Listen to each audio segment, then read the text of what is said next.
This is Scott Becker with the Becker Business and the Becker Private Equity Podcast. Today's discussion is a nationalized healthcare system, the myth of a nationalized healthcare system. So here's what I'm learning as I look at these concepts of nationalized healthcare systems. Friends of mine were just in Portugal, which has a nationalized health system. Other friends were in Italy, which has a nationalized healthcare system. Others were in another country. And what you find is that when anybody who has any money is in one of these foreign countries and has a nationalized healthcare system, is that they're going to private clinics and private hospitals for care.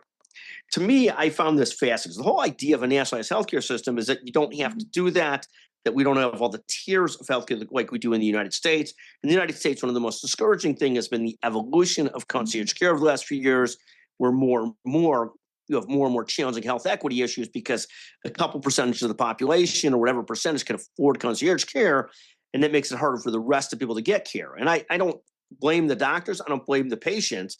But it's this concept that somehow the U.S. is out of line. And what I'm learning is that all these countries with nationalized healthcare systems, you have choices.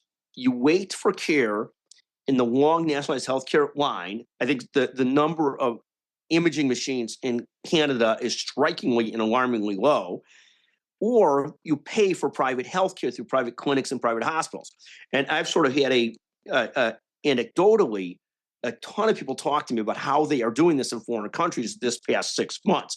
And I think it's fascinating because the reality that a nationalized healthcare system that somehow or another that solves supply problems or solves health equity problems is completely off base. The reality of it is coverage for all doesn't fix anything without fixing the supply problem. No matter how you slice it, it just doesn't fix it. Of course not.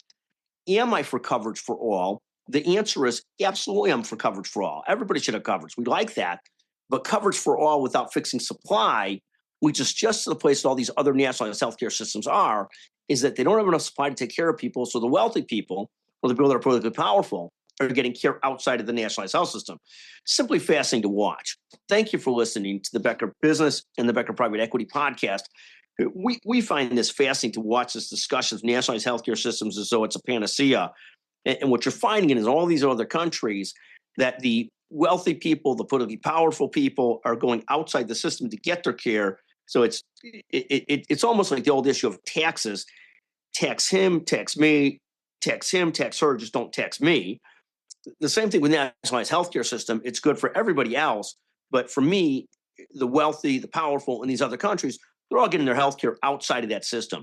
I wish that more of the discussion from the Bernie Sanders of the world, the Elizabeth Warrens of the world, the Ro Khannas of the world would discuss this reality of what nationalized health care really looks like. Thank you. And not that the U.S. system is perfect by any sense of the imagination. It is imperfect and challenging, and we're going in the wrong direction on the triple aim.